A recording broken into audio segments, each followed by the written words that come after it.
We are moments away from a rare joint appearance by the President Obama and his Democratic predecessor, President Bill Clinton.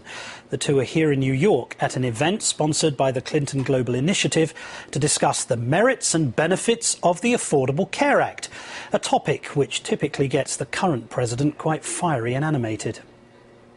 We will not negotiate over whether or not America should keep its word and meet its obligations. We're not going to allow anyone to inflict economic pain on millions of our own people just to make an ideological point. And those folks are going to get some health care in this country. We've been waiting 50 years for it. And joining us now is my colleague and friend and co-host of the Ed Show, Ed Schultz. Good afternoon, Ed. I know you're coming on air slightly earlier than usual. Ted Cruz, right at this moment, Ed, is on the floor railing against affordable health care. Now, he said, I'm using his words, he said he wants to speak for 26 million Texans and for 300 million Americans. Nearly 1 in 4 Texans have no health coverage whatsoever. Why doesn't he speak up for them, Ed? Well, Mr. Cruz is proving that he simply has no credibility, and what we're about to see is two people with immense credibility, and that's former President Clinton and current President Barack Obama, who is the authority on this bill and can speak to all the lies. It's Ted Cruz who has manufactured negativity. It's Ted Cruz who has scared a lot of Americans and created some confusion. They want us to be confused. They think we're stupid, Martin. They think that we can't go to a website and read options available to uninsured Americans. This is outrageous, and this is a very unique opportunity for the president and Bill Clinton to bring the best out of Barack Obama in a long sit-down conversation that I think is only going to be productive for every consumer. Ed, for many years you've been arguing that there ought to have been a public option as part of this, but it's proving.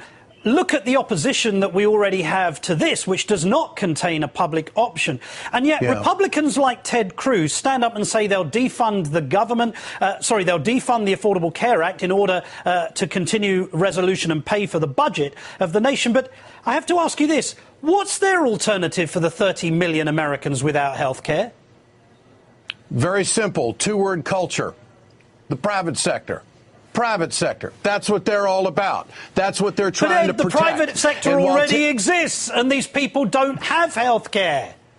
It does, but the competition is not there, Martin. There's, I believe, a tremendous amount of collusion in the insurance industry, and that's quite a charge. But look at the rates. Look at what has happened in this country with health care costs over the last 15 years. The Obamacare, this law, Martin, is not about just cost. It's about access, and it is about denial. And when you tell somebody because they're sick they can't get insurance, all of that is going to be wiped away. And Ted Cruz doesn't talk about that. Ted Cruz never talks about, I've got a better plan. I will make sure that Americans can afford health insurance. He never talks about how we're going to make sure that we do something for those out there who are sick and being denied. This is the fallacy, and this is the false presentation of a guy who is trying to hoodwink this country. I tell you what, this is today one of the most important days that President Obama will have since signing the law into law. And it's a law. Yeah. There's a tremendous amount of conversation about, well, is the White House selling it? Well, what do you want them to do? Have 42 votes in the Senate to pass it 42 times to counter what these idiots are doing over on the House side?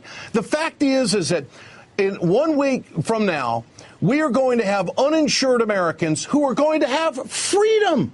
They're going to have freedom to go to a website and freedom to see exchanges in every state. Every state in this union will have exchanges. They're either going to be set up by the state or they're going to be set up by the federal government.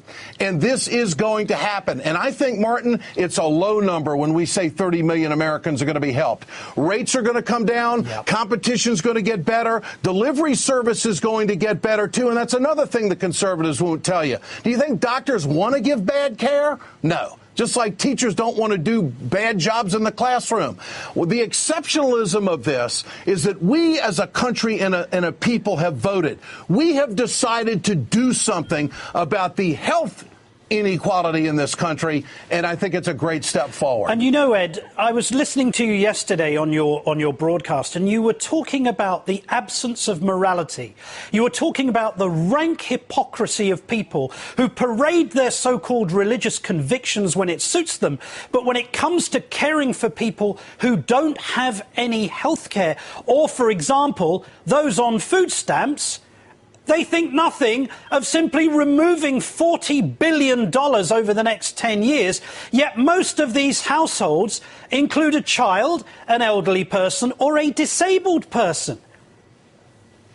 Well, they have just passed a farm bill that affects 170,000 veterans, and they run around the country wrapping themselves in the flag saying that they support the troops. That's another one of their lies.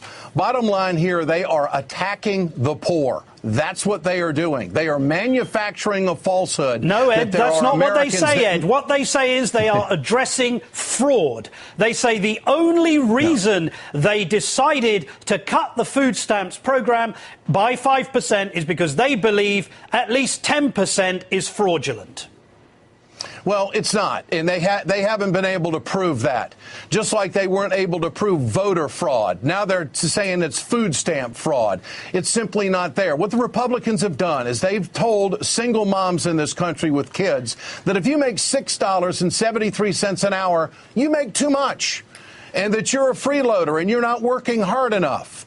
And what they're doing is the same thing they're doing in education as they're picking and choosing neighborhoods. They are now picking and choosing families as to who's going to eat and what kids are going to go to school with the proper nourishment so they can learn properly.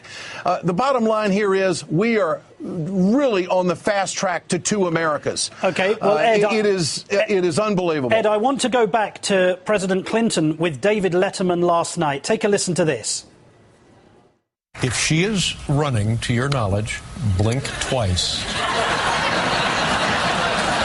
I blinked